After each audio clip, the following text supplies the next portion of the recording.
difficulties faced by the difficulties faced by the yes early converts, followers. yes difficulties faced by the Prophet sallallahu alaihi wasallam's followers. एक minute, मैं आपके साथ screen share करती हूँ, अपना board share करती हूँ.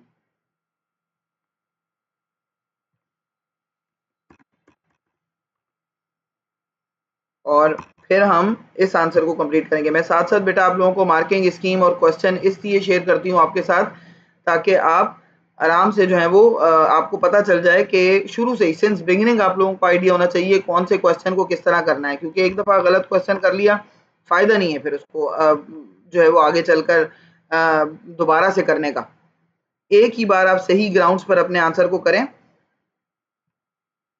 so that you will be able to like continue it in future. आपके पास बहुत अच्छे आंसर आपके कंपाइल हो रहे हैं. हाँ, यही वाला था. कल वाले उसकी पिक्चर तो ले ली थी ना हमने, बोर्ड की पिक्चर ली हुई थी ना, और ग्रुप में आई होप के शेयर भी है. चलिए अब आते हैं, एक मिनट में बोर्ड शेयर करती हूँ आपके साथ.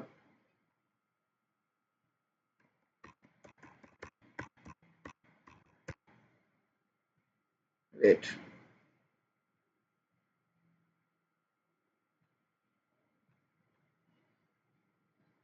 Can you see my board बेटा?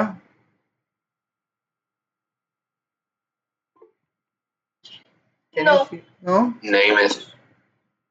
एक मिनट, अब नजर आ रहा है बेटा बोर्ड? ठीक है वैसा दिख रहा है, अब दिख रहा है ना. चलिए okay. Persecution and opposition faced by the followers. अब इसका क्वेश्चन ना by the अलीजा, तुम्हें अलीजे समझ में आ रहा है बेटा what we are doing? Alizeh तुमने अभी ज्वाइन किया बेटा, इसलिए पूछ रही हूँ, तुम्हें समझ में आ रहा है कि what we are doing? yes okay. जिनका माइक नहीं चल रहा वो मुझे चैट में भी लिख के भेज सकते हैं आंसर. हाँ, persecution and opposition face by the profit followers of the prophet सल्लल्लाहु अलैहि वसल्लम. अच्छा, सिर्फ फॉलोअर्स के नाम से भी ये क्वेश्चन आता है. Sometimes they ask you right a detail account of the persecution and opposition face by the early converts. क्या ये सेम है दोनों बेटा? अगर वो फॉलोअर्स कहते हैं या फिर वो अर्ली कन्वर्ट्स कहते हैं, इज बोथ आर सेम और डिफरेंट? बताइए. सेम है, बिल्कुल सेम है दोनों. ठीक है, बिल्कुल सेम है. इसको भी इंशाल्लाह हम मार्किंग स्कीम के अकॉर्डिंग करेंगे कि हमें जो चीज़ें जिन लोगों, बहुत सारे लोगों के एक्स्ट्रा नाम भी मार्किंग स्कीम में लिखे हुए हैं, और कुछ हम उन लोगों के भी नाम लिखेंगे जिनके नाम मार्किंग स्कीम में नहीं है. पहला पैराग्राफ मैंने आपसे कहा था बिल्कुल सेम होगा. पहला पैराग्राफ क्या था, सबको याद होगा? मुझे खुद बताओ. आफ्टर द वर्सेज ऑफ सूरा अल हिजर. क्या थी सूरह हिजर की वर्सेस? हमने वहां डिस्कस की थी. Do whatever you are commanded and avoid the polytheists. ठीक है, अब ये क्या आपसे ये वही वाली वर्सेस हैं जो हमने पीछे की थी बेटा, वो जो हमने पब्लिक प्लीज में वहां की थी प्रॉफिट सल्लल्लाहु की डिफिकल्टीज में. Are they the same? हाँ, yes they are same right. हम बिल्कुल वही बैकग्राउंड बना रहे हैं जो पहले हमने बनाया था. After the verses of Surah Al-Hijr, do whatever you are commanded and avoid the polytheists. Prophet sallallahu alaihi wasallam कहाँ चले गए, कहाँ गए लोगों को गैदर करने? कहाँ गए? Mount Safa and gathered the Makkans there. और क्या पूछा उन्होंने मक्कन से? If I would say an army is coming to attack, I hope everybody is taking the note. Is coming to attack you behind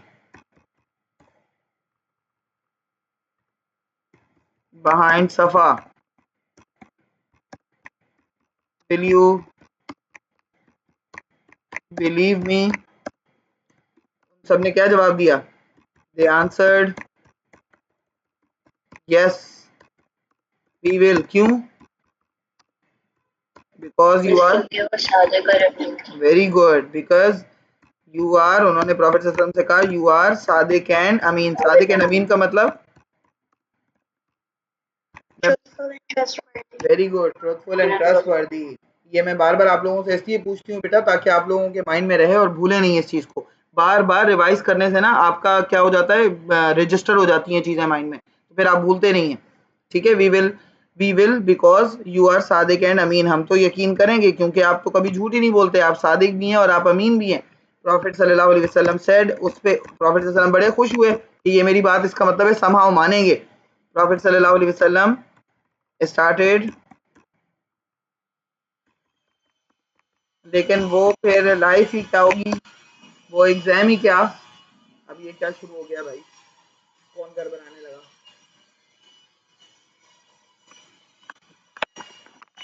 एक minute बेटा, मैं यहाँ से जगह चेंज करूँ। प्रॉफिट सल्लल्लाहु अलैहि वसल्लम स्टार्टेड डिलीवरिंग,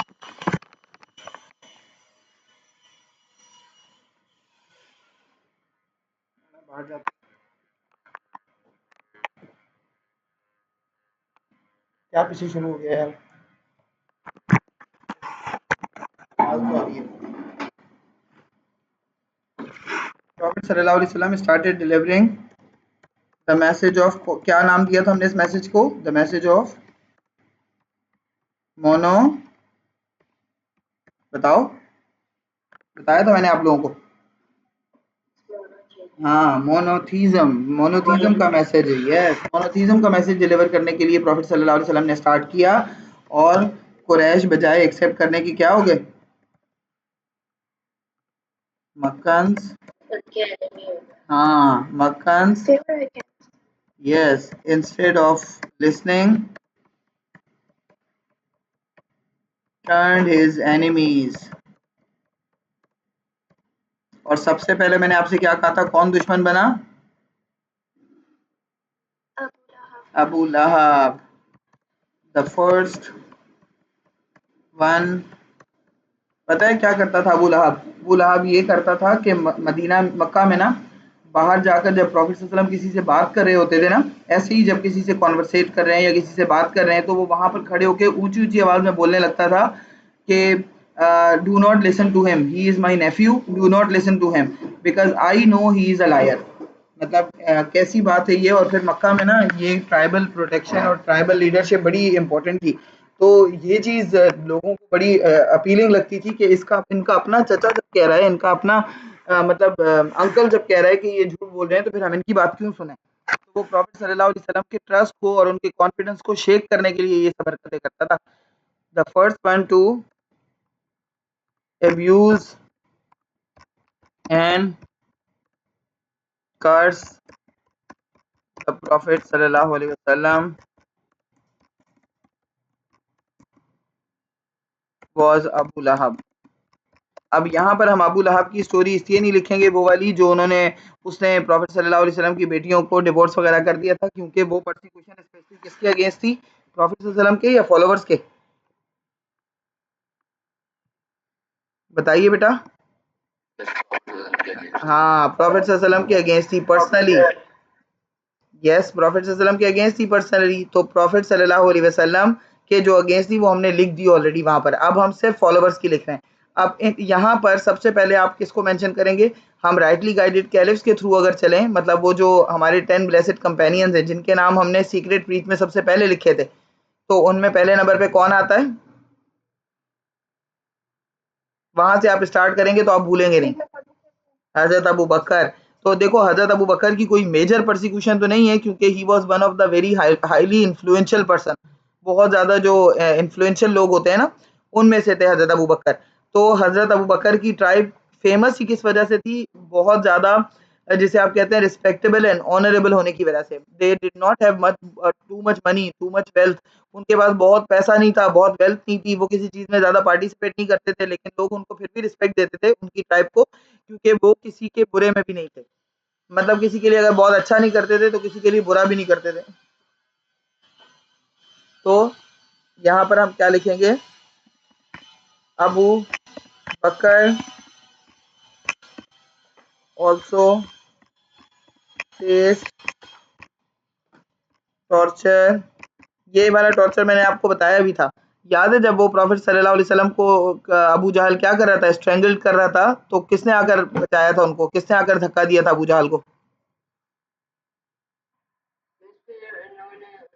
हाँ, यस, हज़रत अबू बकर को कल ही वाली क्लास में मैं बता रही थी कि हज़रत अबू बकर को बहुत मारा था, फिर इन्होंने इतना मारा था कि हज़रत अबू बकर कई दिन तक बेड से उठ नहीं सकते थे, बल्कि बहुत सारे अर्ली फॉलोवर्स को ऐसा लगता था कि शायद अबू बकर बच नहीं पाएंगे, उनकी खुदा ना खास्ता डेथ हो जाएगी, लेकिन बच गए बहरहाल हज़रत अबू बकर। लेकिन उनको बहुत, बस वही एक मारा था, बहुत ज़्यादा उन्होंने टॉर्चर परसिक्यूशन फेस नहीं की। Abu Bakr also face torture by Quraysh when he tried to protect। ये एक तरह का लेसन देना चाहते थे वो, कि अगर कोई प्रॉफिट को बचाएगा तो हम ये करेंगे। हाँ हाँ, नहीं, हजरत अबू बकर ने भी रिवेंज नहीं लिया। हाँ, कोई कुछ पूछ रहा था बेटा? हाँ हाँ हाँ, पूछो। Abu Bakr also faced torture such as when he saved the Prophet from हाँ being हाँ हाँ, strangled बिल्कुल, and was beat by Abu Jahl. Very ये गुड। मैंने सही लिखा है? हाँ, बिल्कुल सही लिखा है, बिल्कुल सही लिखा है। मैंने तो आपसे कहा है बेटा, आप लोग अपने वर्ड्स में लिखें, वो ज़्यादा अच्छा है। मैं तो आप लोगों को सिर्फ एक पॉइंट प्रोवाइड कर रही हूँ, ठीक है? आप अपना आंसर खुद डेवलप कर रहे हैं। आप अपने अपने पॉइंट के हिसाब से लिखें, you are good to go, ठीक है? I wouldn't mind, even examiner wouldn't mind, किसी को कोई प्रॉब्लम नहीं है, बस आपका पॉइंट सही होना चाहिए। आपने अनटिल अनलेस पॉइंट ठीक लिखा, you are good to go, ठीक है? अच्छा, अब फिर भी अगर अलिमना तुम्हें डाउट लगा करे ना, तुम अपना पूरा आंसर डेवलप करने के बाद you can send it to me, so I could provide you a feedback. अगर कहीं जरूरत होगी तो मैं उसको सेटल डाउन कर लूंगी, नहीं जरूरत होगी तो you are good to go, ठीक है? When he tried to protect Prophet sallallahu alaihi wasallam, Abu Jahl Abu Jahl beat him up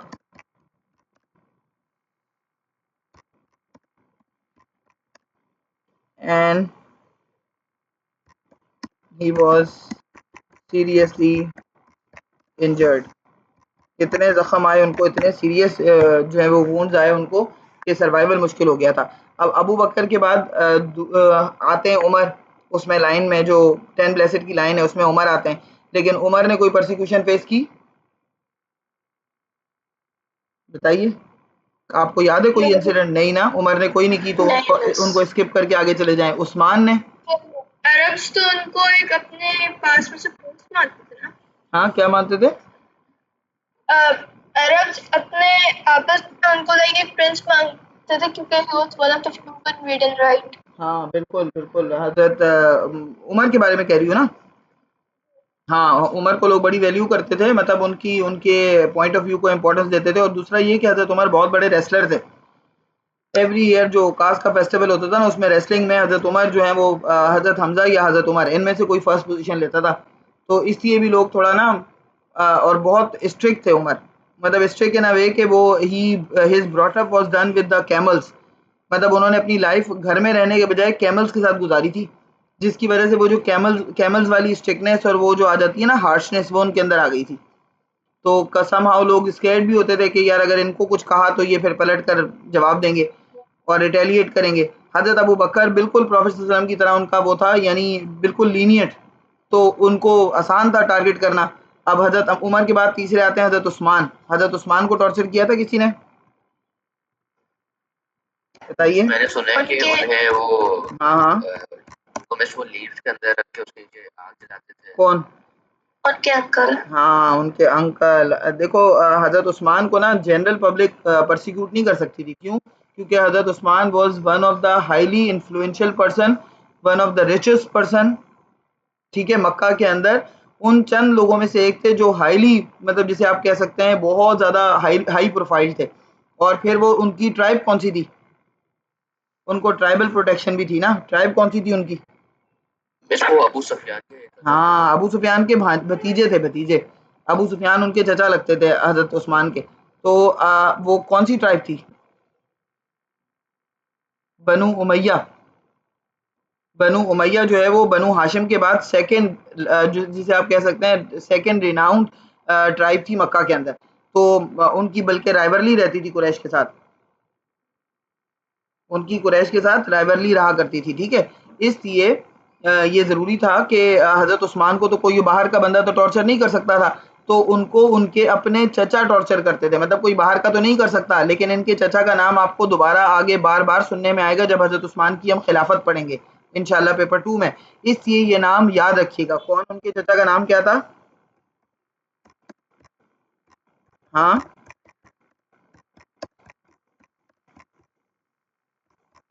हाँ बताइए। Hazrat Usman was tortured by his uncle, याद है किसी को?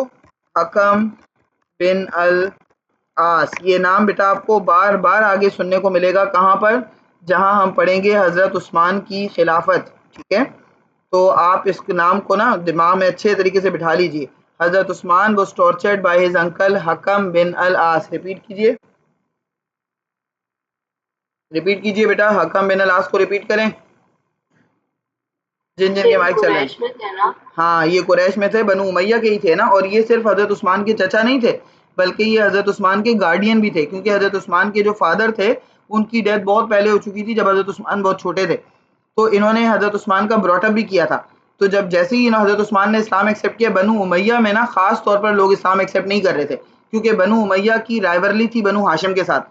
मतलब अबू सुफियान को भी ऐसा ही लगता था कि अगर अल्लाह ने प्रॉफिट ही चूज करना था तो वाई नॉट बनु उमैया, बनु हाशिम को क्यों चूज किया? मतलब एक तो वैसी ही राइवलरी है, फिर काबा की कीस भी बनु हाशिम के पास थी, फिर पूरे मक्का की लीडरशिप भी बनु हाशिम के पास थी। तो ये चीज बहुत बॉदर कर रही थी, ये चीज बहुत ज्यादा बॉदर करी थी बनु उमैया को, कि how come it is possible कि बनु हाशिम को यहाँ पर भी हमसे ज्यादा रिस्पेक्ट मिल गई, कि उनको उनके उनमें से प्रॉफिट चूज कर लिया अल्लाह ने, जबकि ये किसी इंसान के बस की बात तो नहीं है, ये तो अल्लाह का अपना डिसीजन है। लेकिन बनु उमैया इस डिसीजन को ना मतलब अग्री नहीं कर रहे थे। इसीलिए अबू सुफियान का भी आपको पता है, he accepted Islam very late. कब किया था अबू सुफियान ने Islam accept? Conquest of Mecca के बाद। हाँ, कॉन्क्वेस्ट ऑफ मक्का के बाद। और हकम बिन अल-आस ने तो किया ही नहीं था, ही वाज कंसीडर्ड एज मुनाफिक। बहुत देर तक उसको मुनाफिक ही कहा जाता था, इवन प्रॉफेट सल्लल्लाहु अलैहि वसल्लम ने खुद उसको मुनाफिक डिक्लेयर किया था। तो हकम बिन अल-आस का नाम आपको बार बार सुनने में आएगा, इसलिए याद रखिएगा।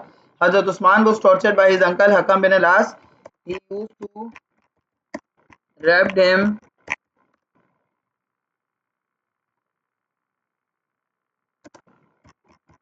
ही used to wrap him in a carpet, या रग में, एक किसी रग में लपेटते थे उनको, इन अ रग, एंड गेव हिम स्मोक। उनको उसके अंदर करके, वो रग के अंदर लपेट के उनको धुआं देते थे, जबकि हजरत उस्मान को इतने छोटे नहीं थे उस वक्त, यंग थे। लेकिन आप ये सोचिए कि एक यंग लड़के के साथ ये सब करना, लेकिन करते थे। कुरैश की भी बड़े वो थे, क्या कह सकते हैं आप, स्टबर्न थे कुरैश, करने को कुछ भी करते थे। और हजरत उस्मान की आप ओबीडियंस देखिए, कि सब कुछ होने के बावजूद भी हजरत उस्मान जो है वो कभी उनको रिटेलिएट नहीं करते थे। मतलब वो उनके चचा हैं, तो हजरत उस्मान उनको अंकल वाला रिगार्ड करते थे। अगर चाहते तो क्या, यंग थे, चाहते तो क्या पलट कर जवाब नहीं दे सकते थे, लेकिन नहीं दिया उन्होंने कभी भी जवाब। ही ओनली केप्ट पेशेंस। फिर उसके बाद आते हैं हमारे पास हजरत, ये तो बड़े दो लोग हो गए। हजरत अली का आपने कभी सुना कि उनको टॉर्चर किया हो? हजरत अली का कभी सुना? नहीं, हजरत अली को कभी नहीं टॉर्चर किया गया, ठीक है। हजरत अली एक तो बच्चे थे, मतलब छोटे थे, 10 साल के थे।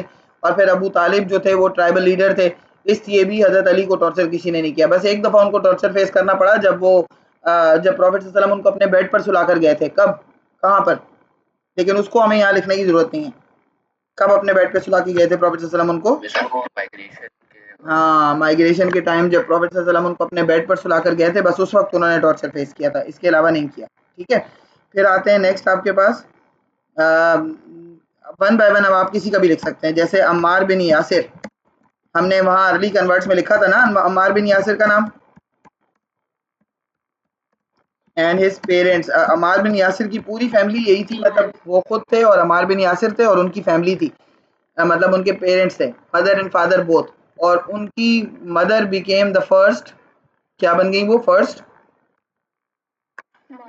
Martyred for the sake of Islam. और इतने इतने बुरे तरीके से उनको कत्ल किया गया था। पहले तो उनके उन तीनों को पिलर्स के साथ बांधकर, मक्का के अंदर पिलर्स के साथ बांधकर, Abu Jahl and Umayya bin Khalaf, continuously tortured them, क्योंकि ये पता है कौन थे, दीज जो अमार के जो फादर है ना Yasir, he was the freed slave of Banu Makhzum tribe. Banu Makhzum tribe से कौन सा नॉन बिलीवर बिलोंग करता है? बनु मखजूम बहुत बड़ी ट्राइब थी किसकी?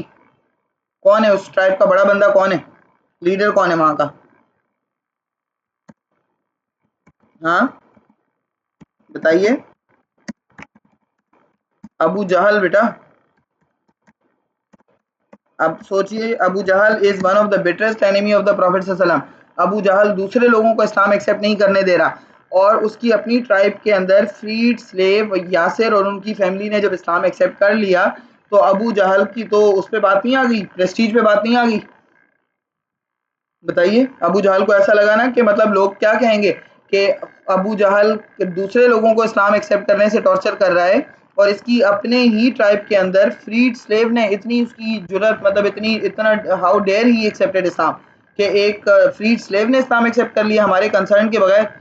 वहां पर फ्रीड होने के बाद भी, मतलब जो स्लेव्स होते थे ना, वो फ्री होने के बाद भी उनके पास इतनी करेज नहीं होती थी कि वो अपने मास्टर से पूछे बगैर कोई काम कर लें। तो इस्लाम एक्सेप्ट करना तो बहुत बड़ी बात थी। तो उसने क्या किया कि अबू जहल ने इतने और उमैया बिन खल्फ ने इतना टॉर्चर किया अमार बिन यासिर और उनकी फैमिली को, उनकी मदर को एक हाथ और एक पैर से एक तरफ से बांधा और दूसरी साइड से दूसरी दूसरी तरफ से भी बांधा और दो कैमल्स को ऑपोजिट साइड में दौड़ा दिया। तो उनकी जो बॉडी है ना हजरत सुमैया की, इट स्प्लिट, मतलब उनकी बॉडी के जो ऑर्गन्स है ना बीच से स्प्लिट हो गए थे। इतना मतलब इस कदर टॉर्चर करके उनको मारा गया था। तो वो आप लिखेंगे यहाँ पर, Ammar bin Yasir and his parents. Yasir was a freed slave of Banu, यहाँ मैं लिख देती हूँ ताकि आपको बाद में भी याद रहे, Banu Makhzum tribe. Abu Jahl was the leader of the tribe. इस ट्राइब का लीडर कौन था? रिपीट करते रहा करें बेटा ताकि याद रहे। Abu Jahl was the leader of the tribe Banu Makhzum. Banu Makhzum. Abu Jahl and Umayya. ऐसे ही तो अबू जहल को प्रॉफेट सल्लल्लाहु अलैहि वसल्लम ने अबू जहल का टाइटल नहीं दिया था, आपको पता है ना अबू जहल, उसका टाइटल किसने दिया था इसको ये? और अबू जहल का क्या मतलब होता है? What is the meaning of Abu Jahl? हाँ, what is the meaning of Abu Jahl बेटा, बताइए। किसी को नहीं पता अबू जहल की मीनिंग? अब Ignorant. Ignorant, yes. Abu Jahl का मतलब फादर ऑफ द इग्नोरेंट, यानी जाहिलों का बाप। ये अबू जहल नेम किया हुआ है इसलिए मैंने वो प्रॉफिट सल्लल्लाहु अलैहि वसल्लम को लग रहा था वो जो वही सबसे पहले इस्लाम को एक्सेप्ट करेंगे इसलिए वो सबसे इंटेलिजेंट है। लेकिन फिर उन्होंने नहीं किया अपने हाँ, स्टूडेंटशिप के लिए और वेल्थ के लिए। यस, अपनी लीडरशिप अपनी वेल्थ को मेंटेन रखने के लिए उसने नहीं किया। तो प्रॉफिट सल्लल्लाहु अलैहि वसल्लम ने ही उसको ये टाइटल दिया था। उस इस्लाम से पहले ही was known as Abul Hikma, यानी फादर ऑफ द विजडम। और फिर इस्लाम के आने के बाद ही became famous with the name of Abu Jahl, क्योंकि प्रॉफिट सल्लल्लाहु अलैहि वसल्लम को वाकई ऐसा लगता था कि इसके पास बहुत नॉलेज है, he is a very wise person, he is a very जिसे आप कह सकते हैं one of the educated person in Mecca. तो ये तो ज़रूर इस्लाम एक्सेप्ट कर लेगा। लेकिन उसी ने जब इस्लाम एक्सेप्ट नहीं किया तो प्रॉफिट सल्लल्लाहु अलैहि वसल्लम को ने उसको अबू जहल का टाइटल दिया। वेरी गुड बेटा। Abu Jahl and Umayya bin Khalaf used to torture them severely. Sumayya यानी उनकी मदर, his mother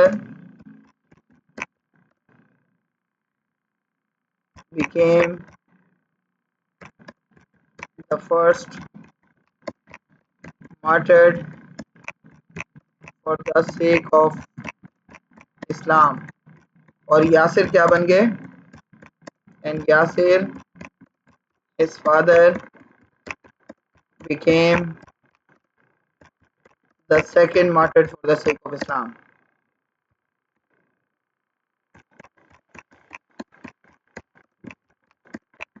रैयान तुम लिख रहे हो ना बेटा, या सिर्फ सुन रहे हो बैठे हुए?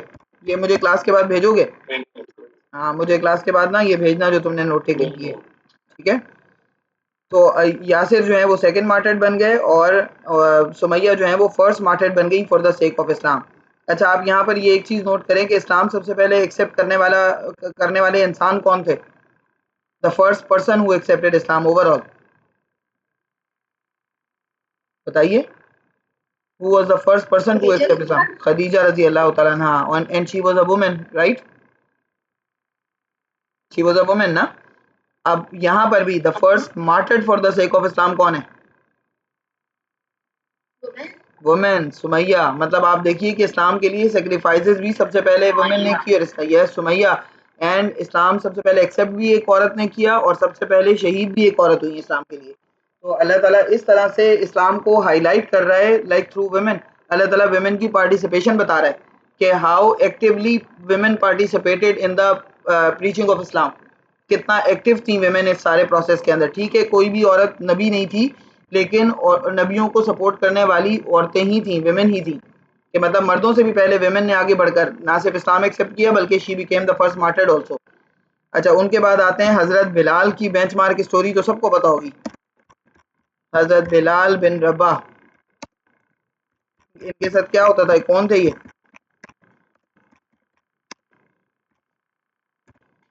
एबिसीनियन स्लेव थे वो, सबको पता है ना? He was an Abyssinian slave. और किसके स्लेव थे?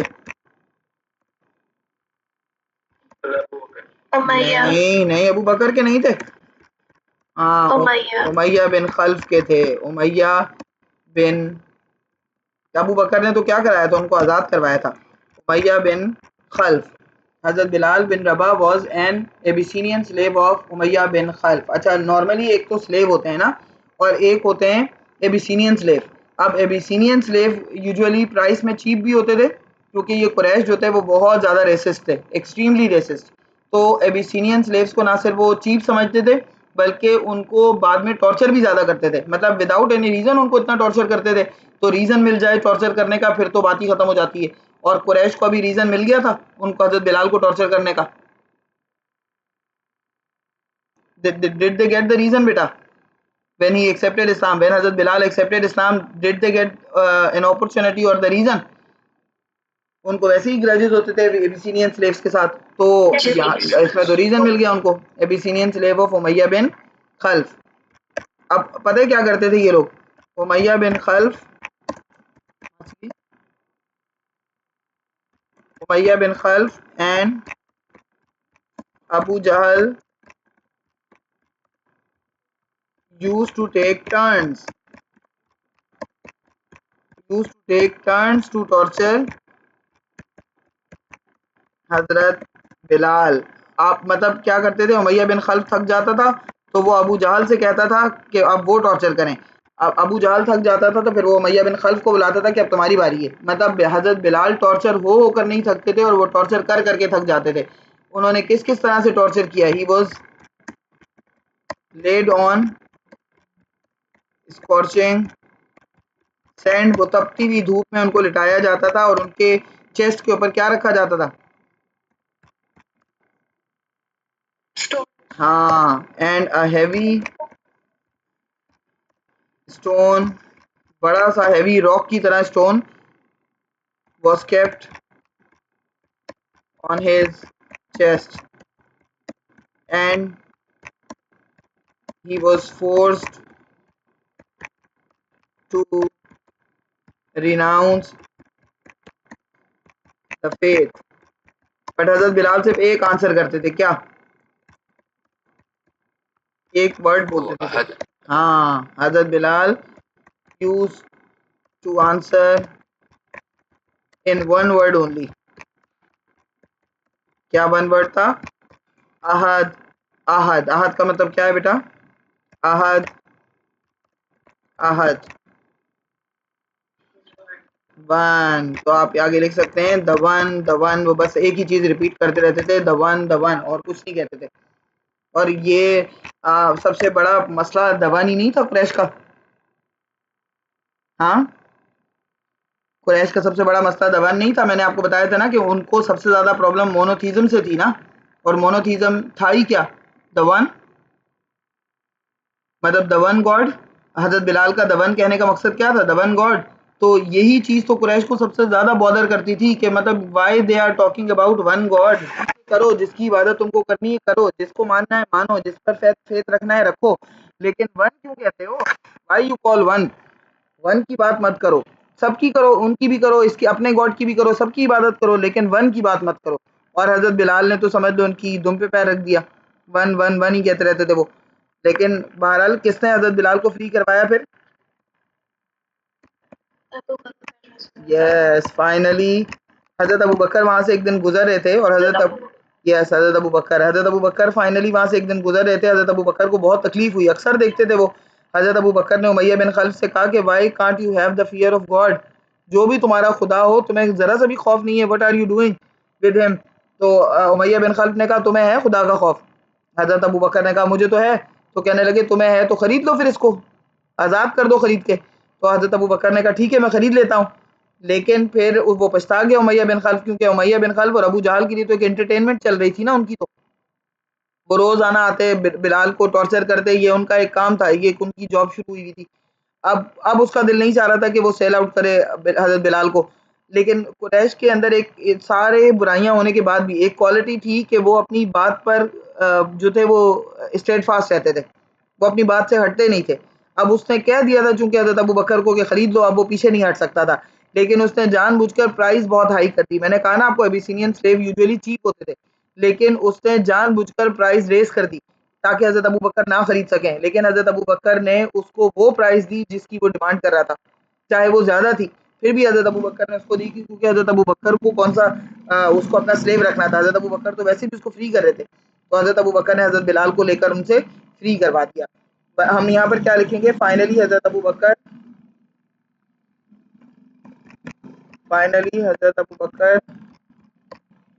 Decided to buy him, even though, आप साथ में लिख सकते हैं, even though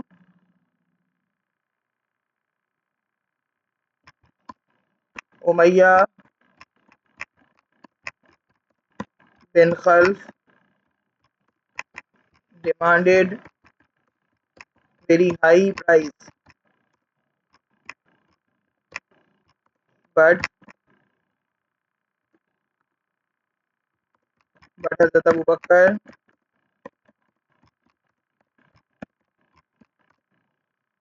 bought him and set him free.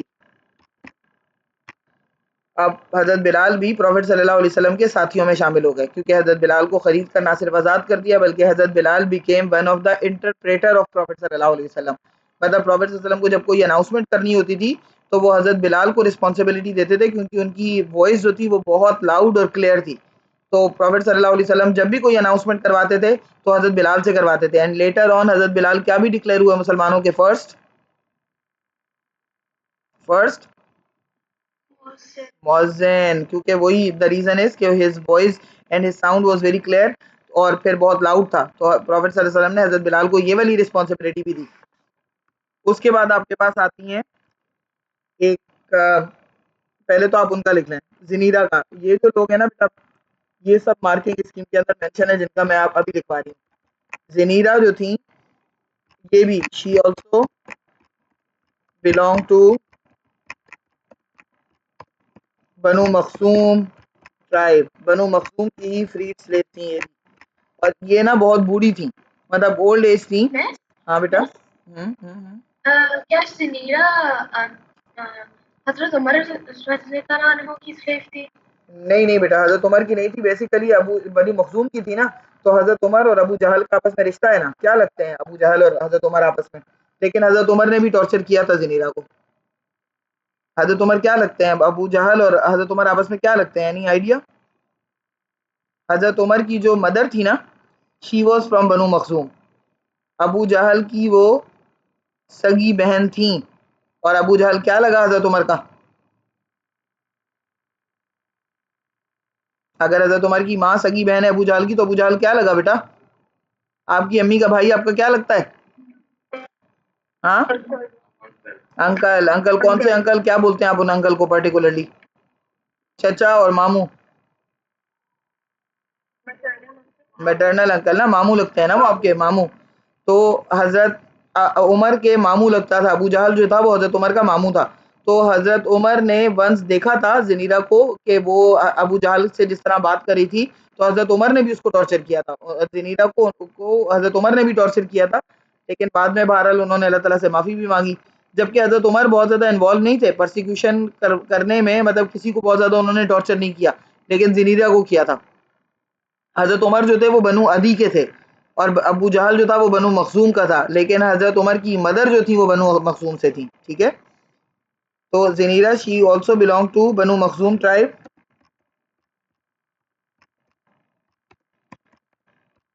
और वो स्लेव थी। She was a slave woman.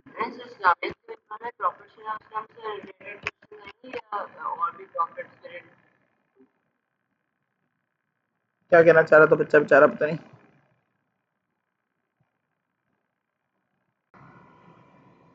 Hmm Abu Jahl struck something on her head, on Zinira's head, and Zinira lost her eyesight. उसके बाद अबू जहल started giving the credit, बेटा आप लोग साथ साथ देख रहे हैं, I hope, started giving the credit। बहुत छोटा है एक देखने मिनट मैं सही करती हूँ। Started giving the credit to Allat, Al-Manat and Al-Uzza। ज़ेनीरा मतलब अल्लाह के लिए वो ये सब बर्दाश्त करी थी। फिर अगर उनके सामने कोई किसी चीज़ का क्रेडिट भी अगर लात, मनात और उज़्ज़ा को देता, तो Zinnirah could not take it. She was unable to take it anymore, and then she started praying from Allah. Lat, Manat and Uzza, Zinnirah could not take it. She miss Allat Almanat और idols के नाम थे। हाँ बेटा, ये idols के नाम है। तीन बड़े, वैसे तो 360 idols were kept in Kaaba ना, but these were the three biggest idols. ये तीन बड़े आइडल्स थे, and they also belong to different different tribes. इनमें से जो अल्लात था, it was from Banu Saqif. Banu Saqif के लोगों ने वो लाकर रखा था, उनके साथ ट्रेड रिलेशंस थे ना इनके कुरैश के। मैंने आपको कल बताई थी ना एक बात, कि आईएमएफ का और उसका क्या आपस में लिंक है। ये उसी तरह का था, वो बनु सकीफ का आइडल था। हाँ मिस बेटा, हाँ। क्या अल-उज़्ज़ा बनु नहीं, वो एक और ट्राइब था हुनैन वाले जो थे, बनु तैफ हवाज़िन। की तैफ की एक ट्राइब था, उसका एक आइडल था, मुझे याद है, अल-उज़्ज़ा। अल्लात था बेटा, अल्लात। अ, अल्लात था उनका आइडल, और उनका मतलब उन्होंने कुरैश के साथ कॉन्ट्रैक्ट करके अपना आइडल काबा में भी रखा हुआ था। मतलब उनके लिए ना ये एक बहुत बड़ी प्राइड की बात थी कि उनका आइडल काबा में रखा हुआ है। किसी भी पूरी दुनिया में किसी भी ट्राइब का आइडल अगर काबा में रखा होता था, it was the most respectable idol, क्योंकि काबा में रखने की वजह से उस आइडल की रिस्पेक्ट बढ़ जाती थी। And people, all the people, wherever the people were idol worshippers, वो उस पर्टिकुलर आइडल को ज्यादा रिस्पेक्ट देते थे जिसका कोई ना कोई फॉर्म काबा में भी रखा हो। तो people were very keen, they were very like into that कि हमारा भी आइडल काबा में रखना चाहिए। तो वो कुरैश के साथ बड़े-बड़े एग्रीमेंट्स करते थे, कुरैश को बड़ी-बड़ी मतलब ग्रीड ऑफर करते थे, बड़ी-बड़ी लालचें देते थे कि हम आपके साथ फलां-फलां मुआहिदा कर लेते हैं, फलां-फलां एग्रीमेंट कर लेते हैं, ये वाली ट्रीटी कर लेते हैं, इन रिटर्न आप हमारा आइडल जो है वो काबा में रख दें। तो काबा वालों के पास ये अथॉरिटी थी कि उनके पास काबा था। ठीक है, तो अल्लात, अलमनात एंड उज़्ज़ा को जब उसने क्रेडिट दिया, Zinnirah could not take it. She prayed from Allah to return her eyesight, and she could say to Abu Jahl that Allah, that these idols cannot do anything। मतलब जाहिर सी बात है, हम सबको पता है, those idols could not harm you, those idols could not benefit you। ये सबको पता था, मतलब जो थोड़े से भी अकलमंद लोग थे, थोड़े से भी समझदार थे, खुद अबू जहल को भी सबसे पहले ये पता था कि these idols cannot give you any harm, these idols cannot give you any benefit। याद है हजरत इब्राहिम अलैहिस्सलाम की स्टोरी? सबको याद है बेटा, इब्राहिम अलैहिस्सलाम बहुत ज्यादा आइडल्स के अगेंस्ट थे। Once everybody went for the prayer, Ibrahim अलैहिस्सलाम नहीं गए। he said that he is not like feeling to go, नहीं गए, अकेले रह गए पीछे। Yes. और जो बड़ा सा वो उनका वो था, जो वर्शिप प्लेस था, वहां पर इब्राहिम अलैहिस्सलाम ने सारे आइडल्स तोड़ दिए और क्या किया, वो जो एक्स थी उनकी, उसको बड़े वाले आइडल के गले में डाल दिया। और जब सब लोग वापस आए तो उन्होंने इब्राहिम अलैहिस्सलाम से कहा, ये तुमने क्या किया, तुम you have broken all our idols. तो इब्राहिम अलैहिस्सलाम ने कहा, who said to you I broke, तुम्हें किसने कहा है मैंने तोड़े हैं ये आइडल्स? वो look at this biggest idol, he has the axe, इसके पास एक्स है, इसने तोड़े होंगे। तो लोग कहने लगे कि which sort of things are you saying, वो कैसे तोड़ेगा, he can not even move. Ibrahim अलैहिस्सलाम ने कहा, यही तो मैं तुमको समझा रहा हूँ कि he cannot even move, so how can he give you any benefit, why you are praying from him। तुम इससे दुआ क्यों कर रहे हो फिर, जब वो कुछ भी नहीं कर सकता?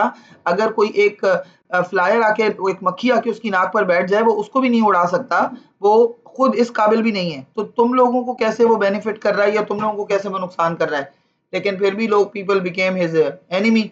और फिर वो जो किंग था, क्या नाम था उसका, ये इब्राहिम अलैहिस्सलाम की स्टोरी बेटा आएगी आपके उसमें आगे सिलेबस में।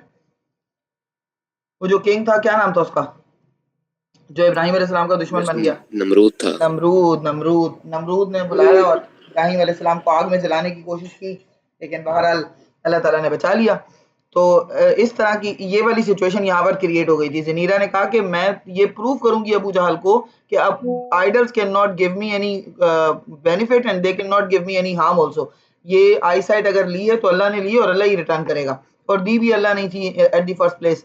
अब अबू जहल, she could say to Abu Jahl that these idols cannot do anything. Allah accepted her prayer। Means जब आइडल्स काबे के अंदर रखे हुए थे तो प्रॉफिट सल्लल्लाहु अलैहि वसल्लम उस वक्त किधर थे?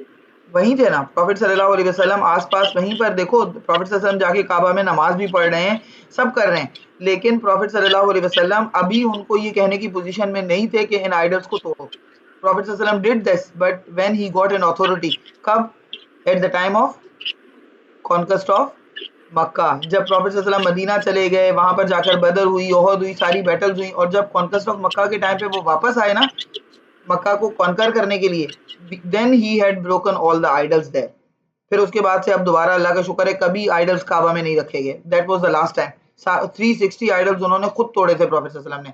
तो अभी तो प्रॉफिट सल्लल्लाहु अलैहि वसल्लम के पास अथॉरिटी नहीं है, he is there, he is living around the Kaaba, he is roaming around in Kaaba, लेकिन उनको भी टॉर्चर किया जाता है, but he is not in the position कि वो उन आइडल्स को ब्रेक कर सकें या उनको तोड़ सकें।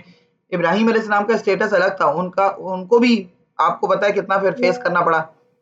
Namrud wanted to burn him in the fire, बहुत बड़ी आग जलाई गई थी, वो तो खैर अल्लाह ने उनको बचा लिया, लेकिन हर चीज का एक टाइम होता है। प्रॉफिट सल्लल्लाहु अलैहि वसल्लम was waiting for the right time, और राइट टाइम जब आया उन्होंने थोड़े सारे आइडल। ठीक है बेटा, क्लियर हो गया? क्लियर जी हो गया बेटा। बेटा? हाँ, Allah accepted her prayers and she, ये हाँ जो आपने हजरत इब्राहिम अलैहिस्सलाम को बताया, हम उसको रेफरेंस में यहाँ पे लिख सकते हैं? नहीं बेटा, जरूरत नहीं है सर, बहुत लंबा हो जाएगा फिर, क्योंकि मैंने तो ऐसे आप लोगों को समझाने के लिए बताया है, इसलिए मैंने खुद लिखा भी नहीं है। ठीक है, उसकी ज़रूरत नहीं है, फिर होगी अगर तो फिर लंबा हो जाएगा आपका आंसर। अभी हमें और भी लोग लिखने हैं। Accepted her prayers and she got her I site back, I site back. वैसे अगर आप लोग रेफर करना चाहें कि हजरत as per the religion of हजरत इब्राहिम अलैहिस्सलाम हु वाज मोनोथीस्ट, तो आप लिख सकते हैं कि प्रॉफिट सल्लल्लाहु अलैहि वसल्लम भी मोनोथीस्ट थे हजरत इब्राहिम अलैहिस्सलाम की तरह, लेकिन यहाँ पर पूरी स्टोरी नहीं लिख सकते। She got her I site back and now, अब क्या हुआ, जैसे ही उनको आई साइट वापस मेरी, इमेजिन कीजिए आप कि ज़नीरा कितनी खुशी खुशी से बताती होंगी अब। And now she started saying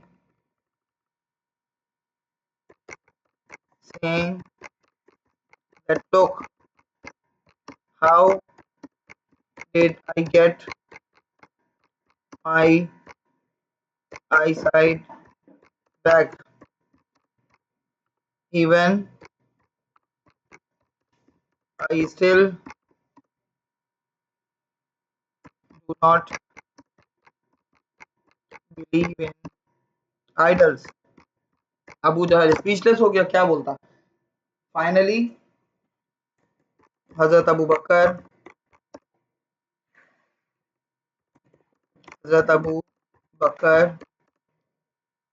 got her and set her free.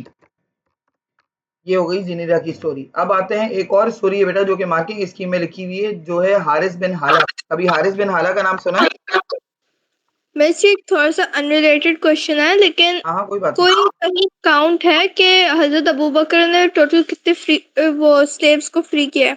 बेटा वैसे तो एक नंबर आता है अराउंड 67 का नंबर आता है कि 67 जो है वो स्लेव्स हजरत अबू बकर ने फ्री किए, लेकिन इसके अंदर भी फिर ना वो आ जाती हैं बहुत सारी ट्रेडिशंस का डिफरेंस आ जाता है। कुछ लोग कहते हैं 60 स्लेव फ्री करवाए थे, कुछ कहते हैं इससे ज़्यादा करवाए थे, हजरत अबू बकर ने काउंट नहीं किया, लेकिन जो काउंट में है वो मोर देन 67 है। ठीक है, मोर देन 67 स्लेव्स हजरत अबू बकर ने फ्री करवाए थे, और सिर्फ मक्का में नहीं, Hazrat Abu Bakr continued this legacy even in Medina, क्योंकि मदीना में भी होता था ना, कभी कोई ज्यूस कोई स्लेव्स लेकर आ जाते थे, जैसे आपको याद होगा हजरत सलमान फारसी की स्टोरी याद होगी सबको, मदीना में फ्री हुए थे ना हजरत सलमान फारसी, तो हजरत सलमान फारसी को भी आज़ाद करवाया था। मतलब और भी बहुत सारे ऐसे लोग थे जो मदीना में भी कभी कभी, और फिर हजरत आयशा ने भी उनकी लेगेसी को कंटिन्यू किया था।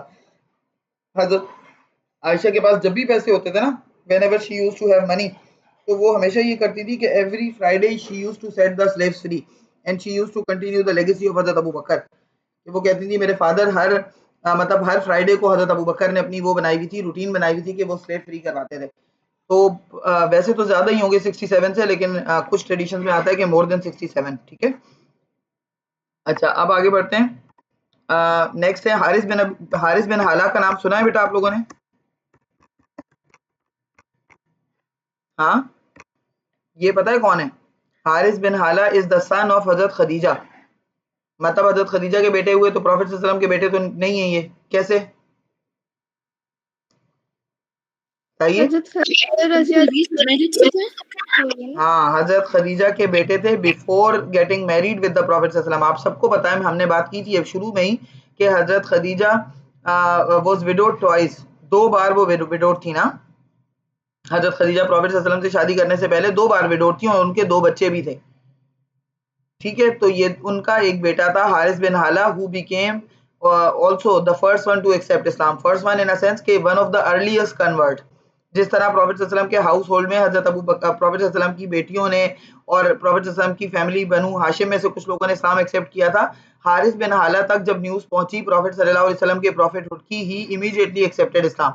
इन्होंने भी इस्लाम एक्सेप्ट कर लिया था हारिस बिन हाला ने, और फिर उसके बाद ही सफर्ड सीवियरली, जबकि हजरत खदीजा के बेटे, हजरत Khadija is one of the influential women. आपको पता है हजरत खदीजा का स्टेटस कम तो नहीं था, लेकिन फिर भी he was tortured badly to इस उनको टॉर्चर करने का मकसद था कि प्रॉफिट सल्लल्लाहु अलैहि वसल्लम देखेंगे, और प्रॉफिट सल्लल्लाहु अलैहि वसल्लम चूंकि हजरत खदीजा से बहुत मोहब्बत करते थे, तो हजरत खदीजा की तकलीफ देखकर प्रॉफिट सल्लल्लाहु अलैहि वसल्लम को भी तकलीफ होगी। Even though they killed him, he became the third martyred for the sake of Islam. 2 कौन थे पहले? हाँ, हजरत सुमैया एंड हजरत हाँ, अम्मार। अम्मार नहीं, अम्मार के फादर हाँ, Ammar Yasir. Yasir. Yes, Haris bin Hala was also tortured, and once he was tortured severely that he was unable to survive and died due to wounds। जो जख्म उनको लगे उसकी वजह से वो उनकी डेथ हो गई, and became the third martyr for the sake of Islam। ये वो नाम है बेटा जो मार्किंग स्कीम, हमने मार्किंग स्कीम से ज्यादा नाम लिखे हैं अपने आंसर में, ठीक है, लेकिन मार्किंग स्कीम वाले नामों को भी आप लिखें तो ज्यादा बेहतर है। मतलब वो भी लिखे हैं हमने, मार्किंग स्कीम के सारे लिखे हैं नाम, और भी लिखने हैं अभी, और मार्किंग स्कीम से कुछ ऊपर भी लिखे हैं हमने, so that our answer would be the well developed answer. क्योंकि खुद एग्जामिनर आपको कह रहा है कि candidates can add on more names if they know, अगर उनको पता है तो वो और नेम्स भी ऐड ऑन कर सकते हैं। And became the third martyred. और अगर इनमें से कोई आपको भूल भी जाता है तब भी कोई बात नहीं, क्योंकि already we are doing more than the marking scheme, we are doing more than the requirement, ठीक है। तो अगर इनमें से कोई एक आध आपके माइंड से स्लिप हो जाता है तो भी कोई बात नहीं। थर्ड मार्टर्ड फॉर द, हम हमेशा, मैं कोशिश करती हूँ कि हम ना सेफ साइड पर रहें, सेफ साइड पे रहेंगे तो हमें थोड़ा सा इजी रहेगा कि हम सेफ साइड पे चल रहे हैं, वरना फिर ऐसा होता है कि कभी कोई एक आध नाम भूल गए तो आपका आंसर खराब हो जाएगा। हारिस बिन हाला के बाद एक और नाम है, बड़ा फेमस नाम है, आपने बात उसको आगे भी कहीं सुना होगा, जिनका नाम था, जिन्होंने हजरत उमर जब अपने घर गए तो वो कुरान पढ़कर उनकी बहन को सुना रहे थे। किसी को नाम याद है? खब्बाब बिन, ये भी मार्किंग स्कीम में लिखा हुआ है नाम, अर्रात। खब्बाब बिन अर्रात बेटा, he was one of the very good reciter of the Quran, मतलब ये अक्सर लोगों को कुरान पढ़ पढ़ कर सुनाया करते थे। तो खब्बाब बिन अर्रात जो हैं, he usually recite the Quran in a very good manner, बहुत ही अच्छा, बहुत ही प्यारा वो कुरान पढ़ा करते थे। तो people used to invite him to recite the Quran in their house. तो इनको कुरैश ने भी टॉर्चर किया था, लेकिन once he was tortured by Hazrat Umar also, remember, मतलब टॉर्चर तो नहीं किया था हजरत उमर से, तो वो छुप गए थे। जब हजरत उमर अपनी बहन के घर गए थे, किसी ने उनको बताया कि like have take care of your family also, तो जब वो अपनी बहन के घर वापस गए तो कौन उनको कुरान सुना रहा था, उनकी बहन और उनके बहनोई को कौन कुरान सुना रहा था? खब्बाब बिन, अब हाँ, Khabbab bin अर्रात was a very good. अब बेटा इसकी स्क्रीनशॉट लो, स्क्रीनशॉट लेकर ग्रुप में शेयर करो। मैंने अटेंडेंस नहीं दी, कौन कौन प्रेजेंट है कौन कौन एब्सेंट है, आज तो टेस्ट भी है। अबान इस प्रेजेंट में बेटा, जरा वो कर रही हूँ, अटेंडेंस मार्क कर रही हूँ, जरा सब लोग सुन लें। हाँ, मूसो ने शेयर कर दिया, थैंक यू बेटा। मैं कंटिन्यू करती हूँ आगे, एक मिनट जरा सी मैं अटेंडेंस ले लूँ। Musa is present, Ayesha Faiyaz is present, Mustafa Junaid present है। Mustafa, are you there? Yes. Yes. Okay okay. Alimna is present, yes, Alimna से तभी मेरी बात हुई है। Alize is present, Alize Zahra, Yes, sir. Okay okay great. Ibrahim is present, जी miss. Okay. Anas, Anas is present, Yes, miss. और Mikail, Mikail is Yes. Present, okay. Rumaisa, Yes, miss. Okay. Rayyan, Rayyan is, Rayyan देखो एक एक नया गायब होता है। अनाबिया, जी miss. Okay. Sadia, Sadia present है, ओके ओके ओके बेटा। सुमाया, ज़ैनब, सुमाया है बेटा, सुमाया से तो मेरी बात हुई थी अभी, हाँ, ज़ैनब, ज़ैनब को भी मैंने देखा था आते हुए, ठीक है बेटा, यस वेल डन। मैं रैयान को बस मैसेज कर दूँ। हाँ, चलिए अब आगे बढ़ते हैं। मैं इस बोर्ड को हटा देती हूँ और दूसरा बोर्ड प्रेजेंट करती हूँ आपके सामने।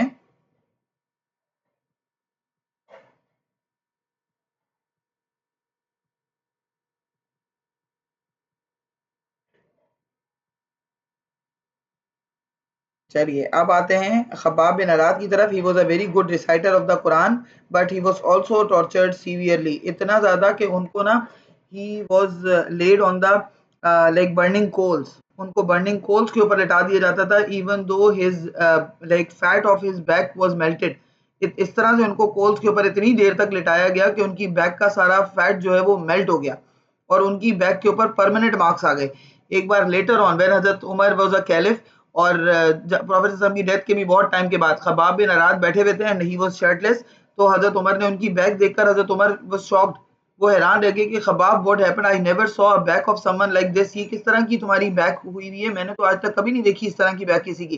तो then he narrated his story कि इस्लाम से पहले जो जो चीज़ें हमारे साथ होती थी, this is one of them, कि I was laid down on the burning coals. तो हजरत उमर स्टार्टेड क्राइंग, उन्होंने कहा कि मैंने तो ये सब फेस ही नहीं किया, तो how come I become a caliph, मतलब मैं कैलिफ बन गया, इस्लाम की पावर को मैंने एंजॉय किया, जबकि वो लोग जो इस्लाम के अंदर इन द बिगिनिंग एंटर हुए थे, the way they were suffered, it is not acceptable.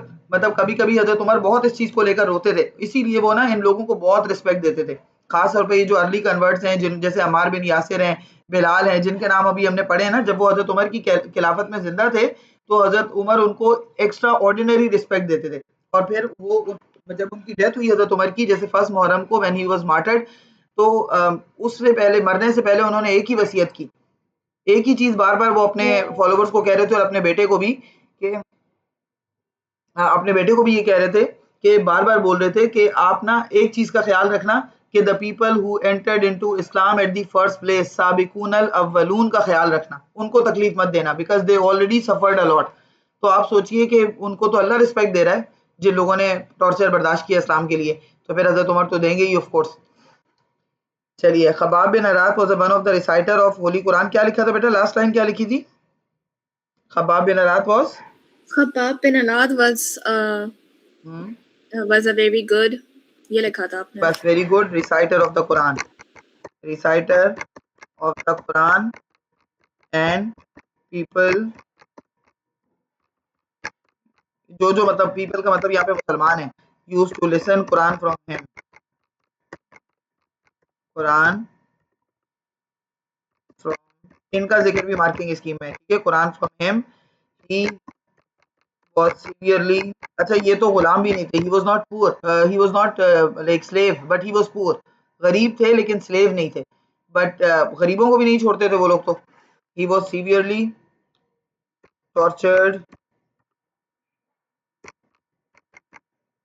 in a way that he was laid on the burning, मतलब उनकी जो बैक है वो मेल्ट होने के बाद भी वो उनको उसके ऊपर रखते थे, बर्निंग कोल्स के ऊपर, burning coals, and the fat of his back was melted but he did not, और इन लोगों ने बहुत सफर किया, करते ही रहे जब तक एबिसिनिया माइग्रेट नहीं हो गए ना, तब तक ये सफर करते रहे, but he did not renounce. कभी किसी का आपने सुना है कि किसी ने थोड़ी देर के लिए फेथ को रिनाउंस कर दिया? कभी कोई स्टोरी सुनी है बेटा कि इनमें से किसी को बहुत ज्यादा सीवियरली टॉर्चर किया गया, तो जस्ट फॉर अ मूवमेंट उनकी जबान से जो है वो इस तरह के वर्ड्स निकल आए जो कि वो हैं, पॉलीथीस वर्ड्स हैं? कभी सुना है? हाँ, डिड यू एवर हियर बेटा? No miss. नहीं सुना? No. अम्मार बिन यासिर के मुंह से निकल आए थे एक दफा, और वो इतना उसके ऊपर मतलब इतना ज्यादा उनको टॉर्चर किया हुआ था कि वो अनकॉन्शियस थे, और उनका तो आपको पता है the way his mother was killed, the way his father was killed, तो वो बहुत ज्यादा ओवर सेंसिटिव हो चुके थे, तो उनको पता ही नहीं चला कि उनकी जबान से कुछ ऐसे वर्ड्स निकले, और अभी लोग उसको भी बनाकर लोगों के सामने प्रेजेंट करते हैं। आप सोचिए, वो तो वो लोग थे कि उन्होंने कभी इस चीज को रिनाउंस नहीं किया फेथ को। अल्लाह ना करे हम हमारे साथ ये हो तो हम कितना स्टेट फास्ट रहेंगे। लेकिन अमार बिन यासिर उसके बाद प्रॉफिट सल्लल्लाहु अलैहि वसल्लम के पास से उठ ही नहीं रहे थे। उन्होंने कहा कि मैंने अनकॉन्शियसली मेरे मुंह से ऐसे अल्फाज निकल गए, अब तो अल्लाह मुझे माफ नहीं करेगा कि मैं कॉवर्ड हूँ, मैंने डर के मारे क्या ऐसे वर्ड्स कह दिए। प्रॉफिट सल्लल्लाहु अलैहि वसल्लम ने उनको बहुत दफा तसल्ली दी, क्योंकि Hazrat Ammar bin Yasir was one of the favourite of prophet सल्लल्लाहु अलैहि वसल्लम। प्रॉफिट सल्लल्लाहु अलैहि वसल्लम जिन लोगों से बहुत प्यार करते थे ना, Ammar bin Yasir was one of them. तो लेकिन बहरहाल उनका ये तकवा था हजरत अमार बिन यासिर का कि वो बहुत डर गए थे कि कहीं अल्लाह ताला मुझसे नाराज तो नहीं हो गया। प्रॉफिट सल्लल्लाहु अलैहि वसल्लम ने उनको बहुत दफा कंसोल किया था कि ऐसा कुछ नहीं है, अल्लाह ताला आपसे नाराज नहीं है, अल्लाह ने माफ कर दिया, आपके मुंह से जो अल्फाज निकले वो अनकॉन्शियसली निकले, और अनकॉन्शियसली तो वैसे भी जो चीज आप करते हैं उसकी माफी है। लेकिन बहरहाल उसको भी अभी आपको आगे चलकर कभी सुनने को मिलेगा, जब आप ज्यादा when you will be into the religion, तो बहुत सारे लोग इस बारे में भी बात करते हैं कि अमार बिन यासिर ने रिनाउंस कर दिया था फेथ को। रिनाउंस नहीं किया था, ही जस्ट लाइक एक होता है ना, मुंह से अल्फाज निकल गए थे कुछ ऐसे। अच्छा, अमार बिन यासिर के बाद एक और नाम आपको नजर आता है, अबू फाके। अबू फाके, लेकिन इनके बारे में कोई ज्यादा डिटेल्स नहीं है, बस इतना ही है, अबू फाके वाज आल्सो, गरीब थे बहुत ज्यादा, ये one of the victim of Quraish. इतना उनको टॉर्चर किया था that he got insane. Insane समझते हैं बेटा? मतलब उनके दिमाग को अफेक्ट कर दिया था, इतना उनको मारा गया था, इतने वुंड्स दिए गए थे, इतना टॉर्चर किया गया था कि ही लॉस्ट हिज कॉन्शियसनेस। मतलब एक तो आप बेहोश हो जाते हैं, बेहोश नहीं हुए थे, ही गॉट इनसेन। इनसेन समझते हो बेटा? हाँ, यस, मतलब क्या होता है इनसेन हो, क्या हो जाता है बंदे को? अनकॉन्शियस हो जाता है। मतलब जैसे उसको समझ नहीं आती वो क्या कह रहा है, मतलब थोड़ा सा ना उनके दिमाग पे असर हो गया था, वो अजीब अजीब सी बातें करने लगे थे, मतलब वो चीजें भूल जाया करते थे, उनको चीजें याद नहीं रहती थी, कि मतलब उनका दिमाग बिल्कुल आउट कर दिया था, इतना टॉर्चर कर करके दिमाग ही आउट हो गया था उनका। ही was severely injured that he got insane. मतलब देखो प्रॉफिट सल्लल्लाहु अलैहि वसल्लम की भी हमने परसिक्यूशन पढ़ी है, लेकिन क्या उनकी इतनी हिम्मत थी कि प्रॉफिट सल्लल्लाहु अलैहि वसल्लम को ऐसे परसिक्यूट करते जैसे इनको कर रहे हैं? मतलब वो मतलब जो चीजें वो कर रहे थे वो भी बहुत बड़ी थी ऑफ कोर्स, लेकिन क्या वो ऐसी थी जैसे इन लोगों को कर रहे हैं, वो उन लोगों के साथ जो कर रहे हैं? नहीं ना। इस तरह से वो प्रॉफिट सल्लल्लाहु अलैहि वसल्लम को अटैक नहीं कर सकते थे। पता है क्यों नहीं कर सकते थे? उनका दिल तो बहुत चाहता था कि प्रॉफिट सल्लल्लाहु अलैहि वसल्लम के साथ भी यही सब करें जो इनके साथ कर रहे हैं, तो क्यों नहीं कर ट्राइबल सकते थे? सपोर्ट। हाँ, ट्राइबल फिर प्रोटेक्शन सपोर्ट। मिली हुई थी। अबू हाँ, तालिब ने प्रोटेक्शन यस, अबू तालिब की प्रोटेक्शन थी, ट्राइबल प्रोटेक्शन थी। समहाउ हजरत हमजा ने इस्लाम नहीं भी एक्सेप्ट किया हुआ था, लेकिन वो हजरत हमजा से डरते थे। अब्बास ने प्रॉमिस प्रोटेक्ट की हुई थी उनके साथ। उनको पता था कि अगर मोहम्मद सल्लल्लाहु अलैहि वसल्लम को इन्होंने जैसे ही वो करेंगे, टारगेट करेंगे, उनको इन रिटर्न जो है वो बैकलैश फेस करना पड़ेगा, बनु हाशिम के साथ लड़ाई। और फिर कौन बनु हाशिम से लड़े इस मैटर को लेकर? ठीक है, तो इसलिए प्रॉफिट सल्लल्लाहु अलैहि वसल्लम ने नहीं फेस किया। ये सारे वो लोग हैं जो देखो टॉर्चर फेस कर रहे हैं, ये सारे वो लोग हैं जिनकी बैक पर खड़े होने वाला कोई नहीं है, मतलब जो बेचारे मजबूर हैं समहाउ। ठीक है, अच्छा इनके बाद आते हैं अब्दुल्ला बिन मसूद। इनका नाम मार्किंग स्कीम में तो नहीं है, लेकिन आप लोग लिखते हैं तो अच्छा है। Abdullah bin Masud was also one of the best reciter of the Quran. ये बाद में जाकर आप इनका नाम उसमें भी पढ़ेंगे, पता है किसमें? Scribes of the divine revelation में। ये प्रॉफिट सल्लल्लाहु अलैहि वसल्लम की रेवलेशन को लिखा भी करते थे, तो ये प्रॉफिट सल्लल्लाहु अलैहि वसल्लम के रिसाइटर भी थे और स्क्राइब भी थे। One of the best reciter and also scribe of Holy Quran. Scribe मतलब बेटा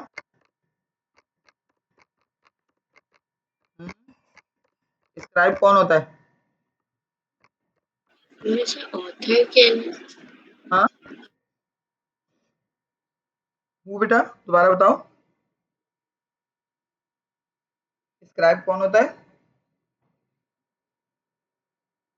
बस वो जो टेक्स्ट लिखता है। हाँ, मतलब टेक्स्ट लिखने वाले को स्क्राइब कहते हैं ना, लेकिन डिवाइन रेवलेशन के जो स्क्राइब होते हैं वो क्या लिखते हैं? Text of the Quran. Quran. Profit सल्लल्लाहु अलैहि वसल्लम के पास जैसे जैसे रेवलेशन आती थी ना, मक्का में कुछ ही लोग पढ़े लिखे थे क्योंकि मदीना में ज्यादा थे, मक्का में कुछ लोग थे who were lettered, who were able to read and write. उनमें से Abdullah bin Masud was one of them. तो अब्दुल्ला बिन मसूद जो है वो प्रॉफिट सल्लल्लाहु अलैहि वसल्लम के स्क्राइब भी थे, डिवाइन रेवलेशन के स्क्राइब भी थे, and he was one of the best reciter of the Quran also. Prophet सल्लल्लाहु अलैहि वसल्लम once said कि if you want to listen the Quran as it was revealed, listen it from Abdullah bin Masud. कि अगर कभी तुमको कुरान सुनना है ऐसे जैसे कि वो रिवील हुआ, मतलब जिब्राइल अलैहिस्सलाम की डायलेक्ट के ऊपर, अगर आपने जिब्राइल अलैहिस्सलाम की टोन में कुरान को सुनना है तो किससे सुने? Listen from him? Abdullah bin Masud. Abdullah bin Masud. तो इनका लेवल आपको अंदाजा कर सकते हैं कि कितना हाई इनका लेवल था पढ़ने का। और Abdullah bin Masud was the first one to recite the Quran in front of Kaaba. Prophet सल्लल्लाहु अलैहि वसल्लम ने जब when he made an announcement कि कोई है ऐसा जो काबा के सामने जाकर कुरान को पढ़ेगा, फर्स्ट टाइम कमांड आई थी कि काबा के सामने कुरान को पब्लिकली ओपनली पढ़ना है ऊंची आवाज में। Abdullah bin Masud stood up, वो खड़े हो गए। प्रॉफिट सल्लल्लाहु अलैहि वसल्लम didn't want him to recite the Quran in front of Kaaba. पता है क्यों? What is the reason? जबकि वो तो बेस्ट रिसाइटर है, लेकिन प्रॉफिट सल्लल्लाहु अलैहि वसल्लम नहीं चाहते थे कि अब्दुल्ला बिन मसूद पढ़ें। क्यों बताइए?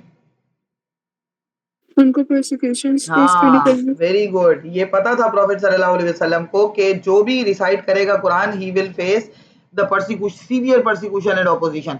उसको severely persecution and opposition face करनी पड़ेगी। और Abdullah bin Masud was very poor, गरीब बहुत थे अब्दुल्ला बिन मसूद, और फिजिकली बहुत वीक थे। प्रॉफिट सल्लल्लाहु अलैहि वसल्लम नहीं चाहते थे कि अब वो सफर करें, कोई ऐसा बंदा हो जो फिजिकली जरा स्ट्रांग हो और फाइनेंशियली स्ट्रांग हो प्लस उसका कुछ अच्छा बैक हो, बड़ी किसी ट्राइब से बिलोंग करता हो, तो like people will somehow you know stop their hands, फिर वो डरेंगे उनको अटैक करते हुए, तो कोई ऐसा बंदा डिसाइड करे। लेकिन अगर अब्दुल्ला बिन मसूद जैसे बंदे ने की, उनको तो बहुत ज्यादा टॉर्चर करेंगे, इसलिए प्रॉफेट सल्लल्लाहु अलैहि वसल्लम नहीं चाहते थे। लेकिन अब्दुल्ला बिन मसूद ने फिर भी की और इतना मारा उनको अबू जहल ने, और उनके फेस के ऊपर अपना पैर रख के कहा कि now tell me who will save you from me today, आज तुमको मुझसे कौन बचाएगा। और ऑफ कोर्स उन्होंने क्या जवाब दिया, क्या जवाब देते, कौन बचाता, अल्लाह। उन्होंने कहा अल्लाह। अबू जहल पता नहीं क्यों somehow he got back, Abu Jahl पीछे हट गया। लोगों ने उससे कहा भी कुरैश ने कि मतलब तुम क्यों पीछे हट गए, उसने कहा पता नहीं, मुझे खुद नहीं पता था। और फिर Allah gave this opportunity to Abdullah bin Masud in the battle of Badr, के बदर में जब अबू जहल नीचे गिरा तो अब इन्होंने Abdullah bin Masud kept his foot on the neck of Abu Jahl, और उससे कहा अब तुझे मुझसे कौन बचाएगा, मुझे तो मेरे अल्लाह ने बचा लिया। उसने कहा कि मुझे बचना भी नहीं है, तुम बस एक काम करना, cut my like chop my head from including the neck, मेरी गर्दन ऐसे काटना कि मेरी नेक नजर आए, so that people should know that he is the body of, this is the head of some you know tribal leader of the Quraysh।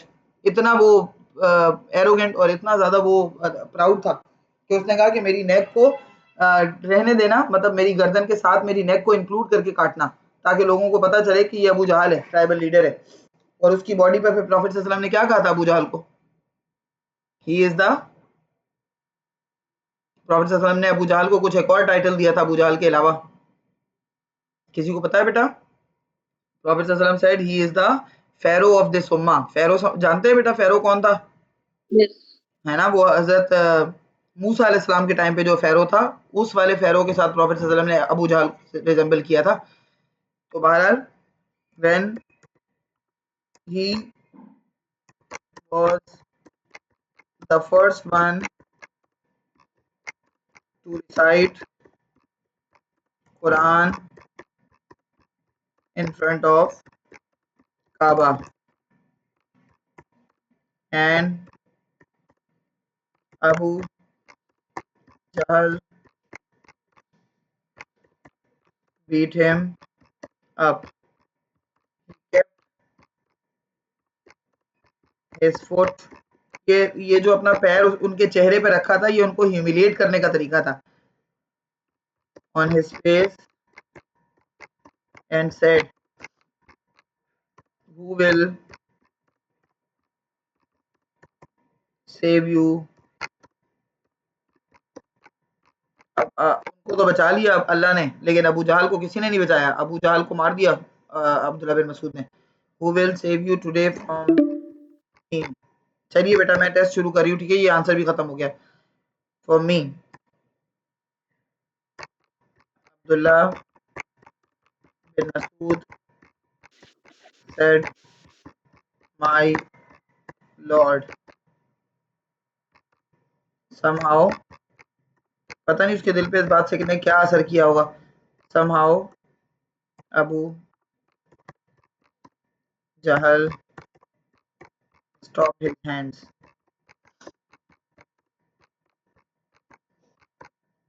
ठीक है, यहाँ तक इसकी भी स्क्रीनशॉट ले लो बेटा।